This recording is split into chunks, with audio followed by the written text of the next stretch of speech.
Hi everyone, warm greetings to all of you. I truly hope you are doing well and that goodness surrounds you always. Today, we are stepping into a fascinating story, a story from the very roots of ancient Italy. We will be talking about the mysterious people called the Etruscans. Who were they? How did they rise?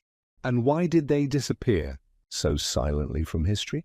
The Etruscans were an advanced civilization, flourishing in central Italy long before the Roman Empire became dominant. Their culture stretched mainly across the region known as Tuscany today, but also extended into parts of Umbria And northern Lazio. Many historians believe they began developing around the 8th century BCE, yet their traditions were deeply tied to even earlier local cultures and possibly influences from the Eastern Mediterranean. The Greeks knew them as Tyranoi, and this is where the Tyrrhenian Sea still takes its name. The Romans, who later absorbed their lands, called them Etrusci or Tusci, from which the name Tuscany originates. What makes the Etruscans so captivating is not only their skill in art, metalwork, and urban planning, but also the layers of mystery surrounding their language and origins. Were they natives of Italy who grew advanced on their own? Or did they migrate from somewhere else, like ancient Anatolia or the Aegean world? This debate is still alive among archaeologists today. Archaeological evidence shows us that their towns were well organized, with drainage systems, planned streets, and impressive temples. They had their own written script, closely related to Greek alphabets, but much of their language remains undeciphered. That is why we call them the mystery civilization of Italy. Now, before we move into more details, I want to pause and share something important. Before we move to our today, I want to say that this channel is user-friendly, no offensive content. no misinformation, We explain things with respect, curiosity. and authenticity. The Etruscans were not just skilled builders, they were also a society with deep traditions and powerful spiritual beliefs. Their cities were independent, ruled by local kings or aristocratic families, but they shared a common culture. This loose confederation of city-states is often compared to the way the ancient Greek polis operated. They valued social order strongly. Society was divided into nobles, common citizens, and enslaved workers. But unlike many early civilizations, Etruscan women had a remarkably visible role in society. In their art, we see women dining alongside men, attending banquets, and participating in public life. This shocked Greek and Roman writers, who considered it unusual. It shows us that the Etruscans had a unique view of gender and family. Religion was central to their daily lives. They believed the world was full of divine signs, And they developed complex rituals of divination. Priests known as haruspices would examine the livers of sacrificed animals, searching for clues about the will of the gods. Another practice was augury, interpreting the flight of birds to predict future events.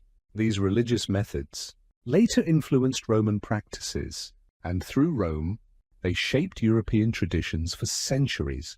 The Etruscans also built monumental tombs carved into rock chambers or covered with earth mounds. inside.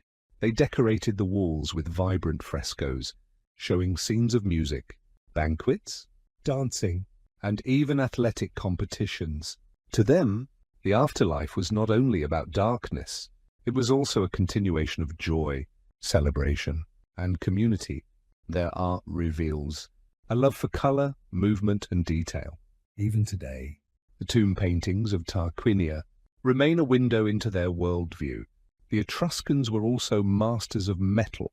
They worked with bronze and iron to craft weapons, jewelry, and ceremonial objects. Trade connected them to the wider Mediterranean. They exchanged goods with Greeks, Phoenicians, and even distant peoples.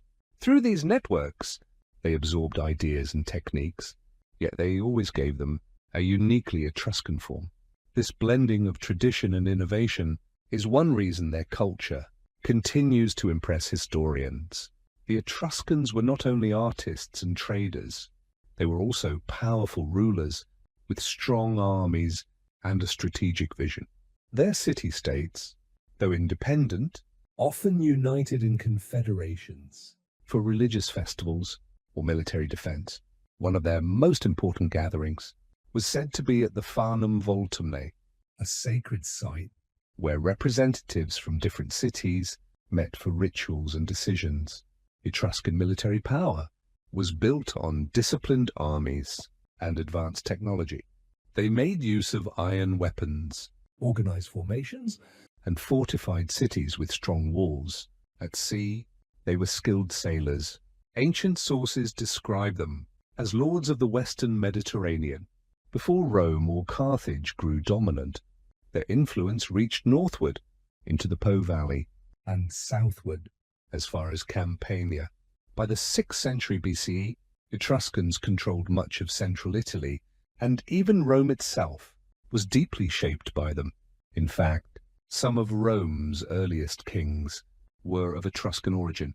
Historians believe that the last 3 Roman kings, Tarquinius Priscus, Servius Tullius, and Tarquinius Superbus, were tied directly to Etruscan rule. Under their influence, Rome absorbed key innovations. For example, the Roman practice of using the arch in architecture came from Etruscan engineers. The use of sewers and drainage, public ceremonies, and even the Roman toga were all borrowed or adapted from the Etruscans. But power always invites rivalry. By the late 6th century BCE, tensions between Romans and their Etruscan rulers erupted into conflict. Rome eventually overthrew its last king, Tarquinius Superbus, and declared itself a republic.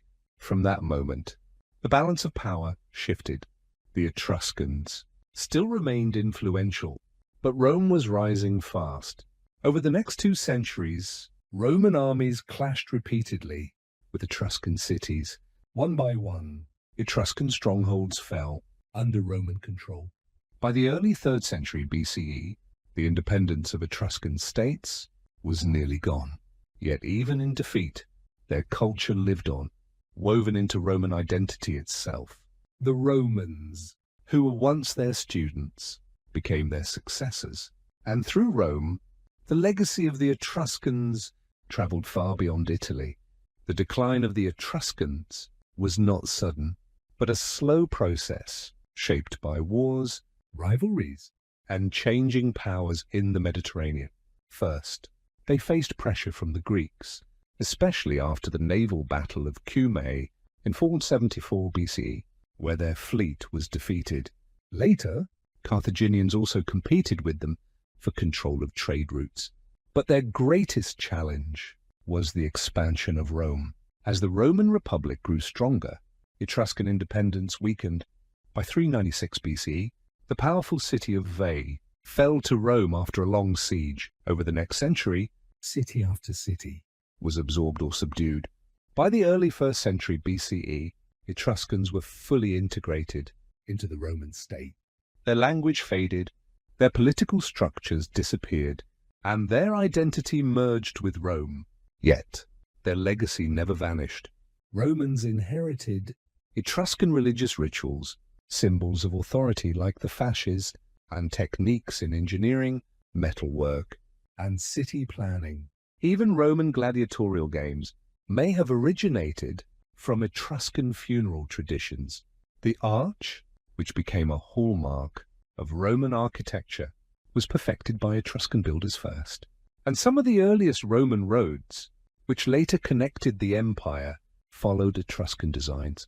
Though they disappeared as a people, their fingerprints remain in the foundations of Western civilization. Today, what we know about them comes from archaeology, inscriptions, tomb art, and ancient historians.